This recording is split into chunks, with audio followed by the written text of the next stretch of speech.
Aloha and Haisai. Thank you for inviting me to your 2021 Okinawa Hawaii Clean Energy Workshop.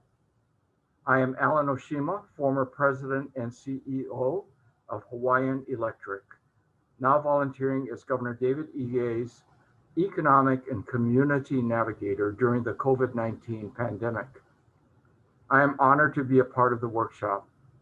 I hope my former role with Hawaii's largest electric energy company and my current role helping with economic recovery planning for Hawaii will help to foster more collaboration and innovation. My presentation today will recognize the strong ties and similarities shared by Okinawa and Hawaii, acknowledge the global need for more clean energy, present Hawaii's and Okinawa's success in renewable energy, offer ways Okinawa and Hawaii can partner to be even stronger leaders for innovation and clean energy, and describe how our islands can lead in adapting to the new post-pandemic realities. Let me start by reflecting on things we share. On my first visit to Okinawa in 2015, I was struck by how similar it is to Hawaii. Obviously, we share similar climates and island geographies, some of the most beautiful islands in the world. We're also isolated from the mainland of our respective countries. We are on our own. In the case of Hawaii, we are the most isolated populated landmass in the world, about 2,500 miles from our nearest neighbor, California. And we are not electrically connected to the US mainland. Hawaii has to generate and manage its own electricity. About 1.4 million people call our islands home, and we each have one main population center, Naha and Honolulu, respectively, with many other islands and towns. Our economies both depend on tourism and military spending. We have good universities and are trying to develop more technology-based businesses. Our people love our islands and culture. We believe we are special. Historically, many Hawaii residents can trace their roots to Okinawa. Our own governor and the former president of the electric company on the Big Island of Hawaii have roots in Okinawa.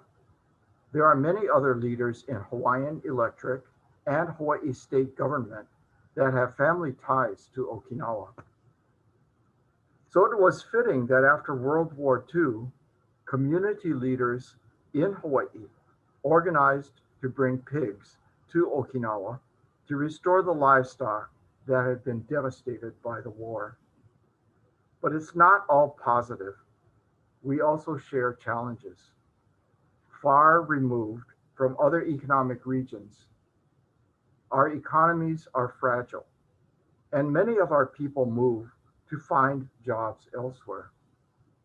So our similarities and challenges make a clear case for working together to be stronger, faster.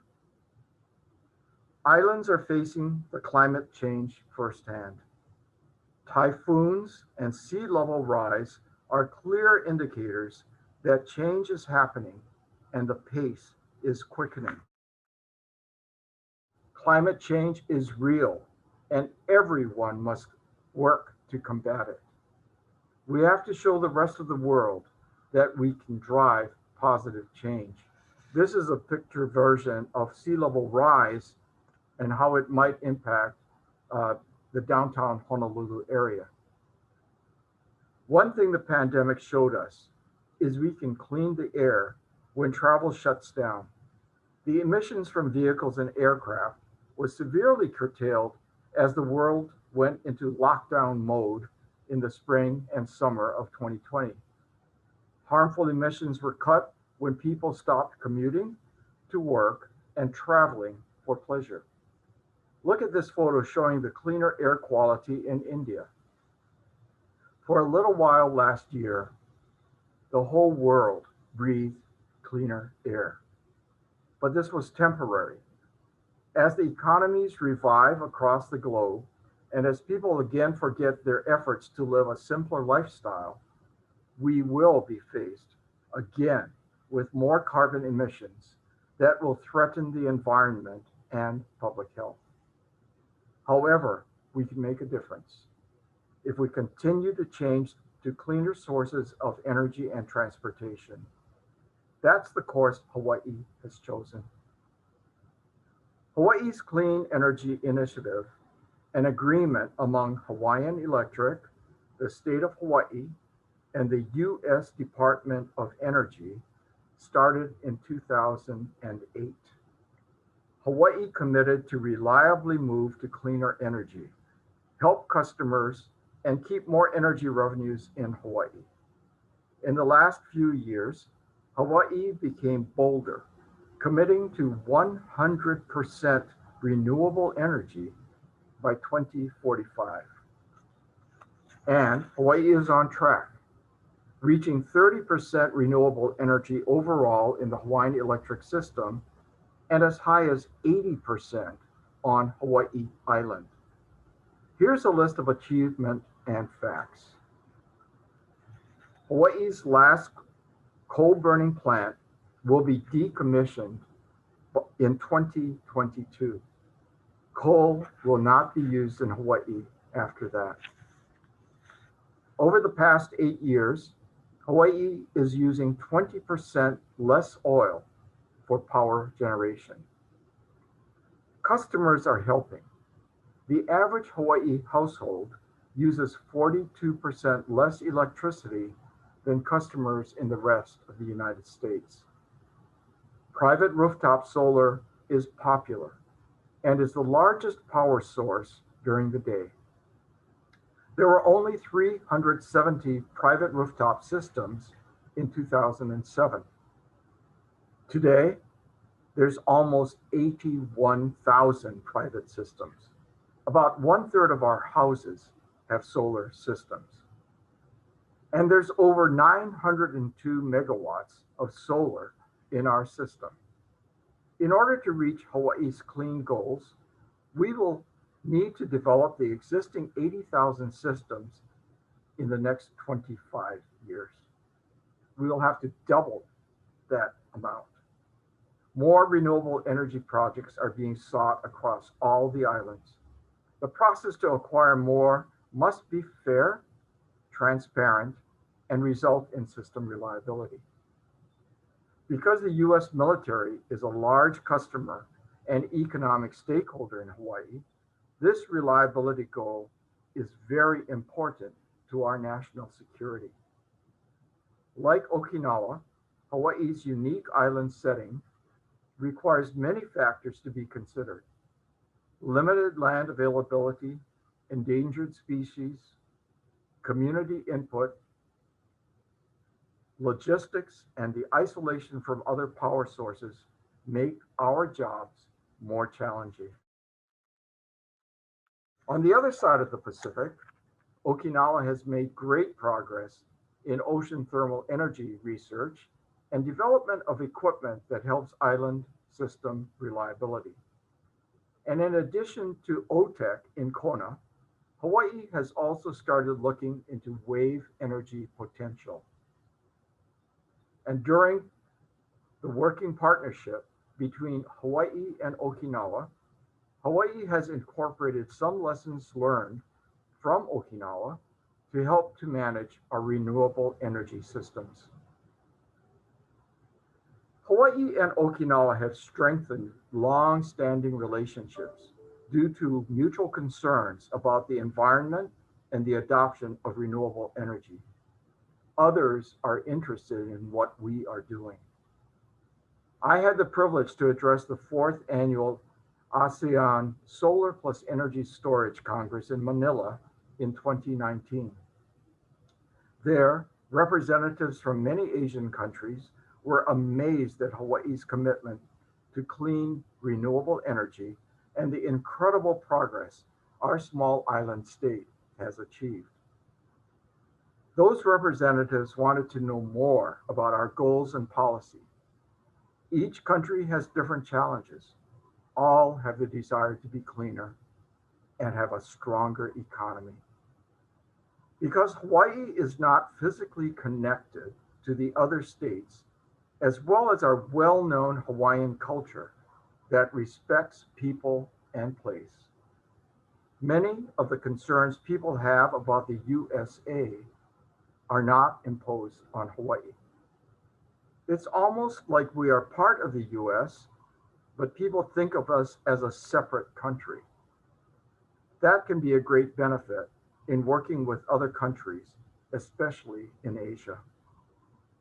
One recent example is the international travel restrictions placed by Japan and other countries.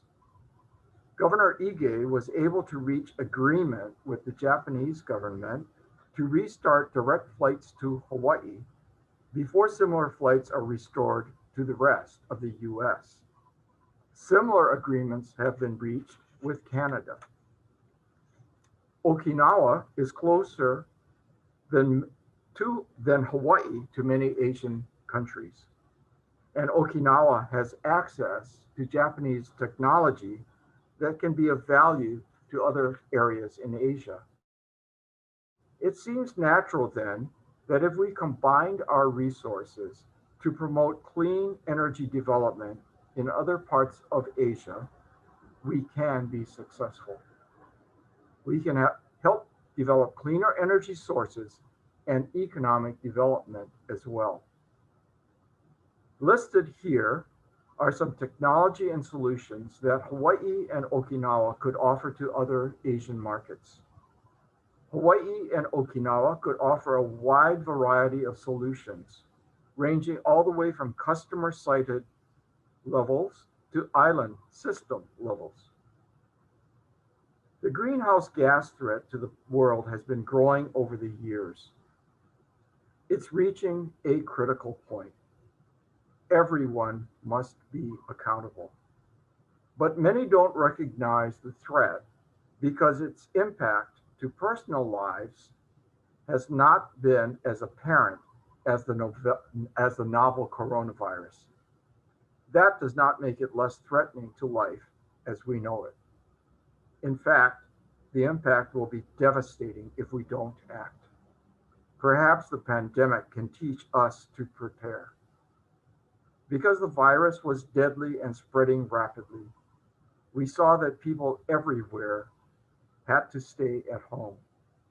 That worldwide action produced a dramatic positive effect on clean air. But that's temporary unless we adopt cleaner transportation alternatives.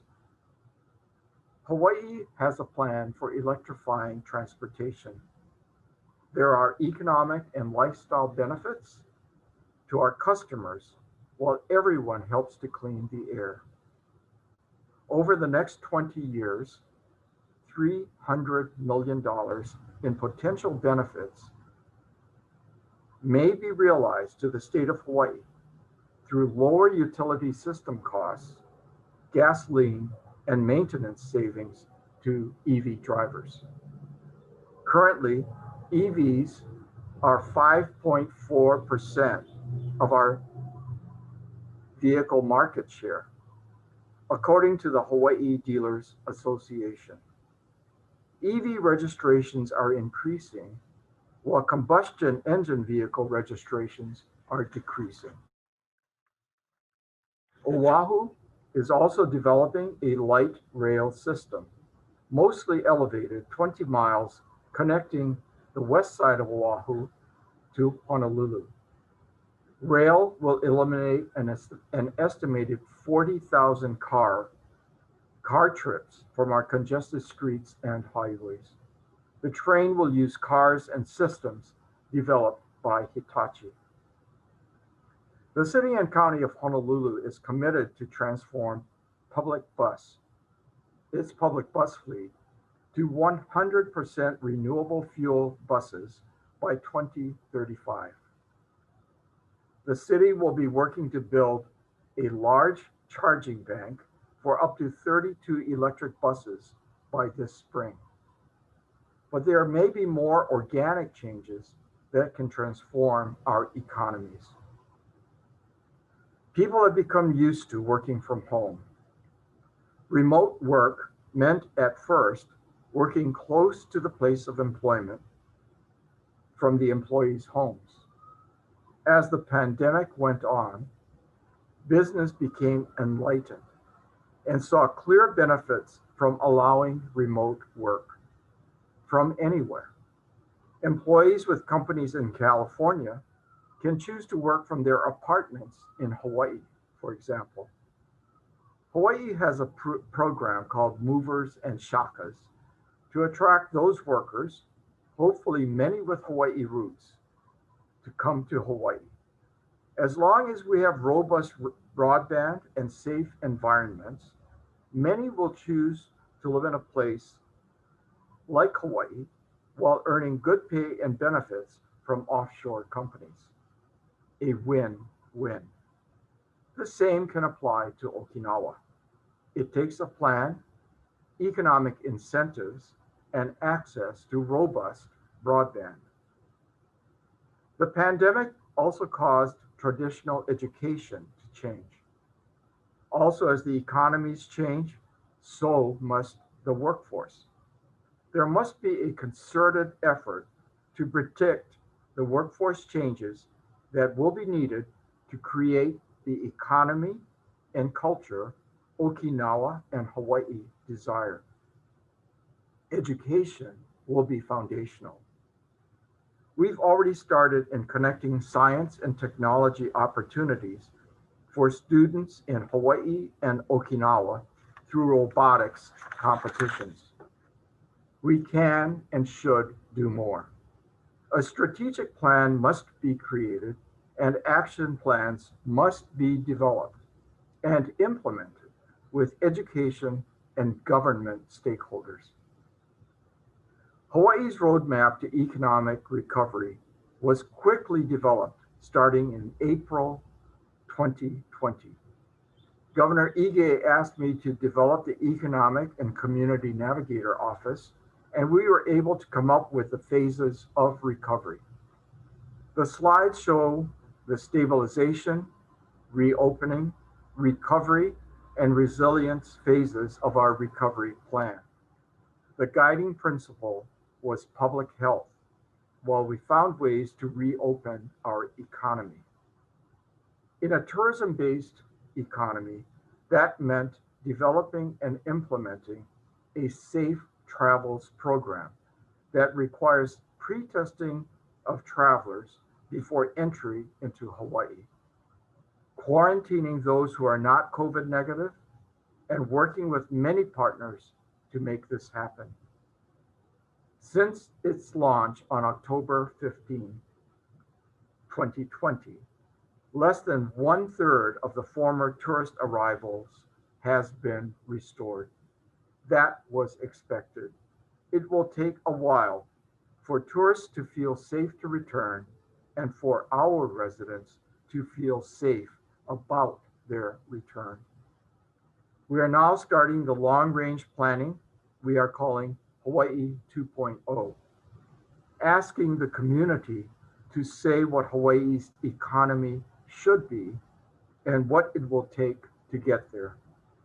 This will take a federal grant to fund the 2-year project. We hope that wide participation will lead to a sustainable plan and a broadening of economic drivers for Hawaii.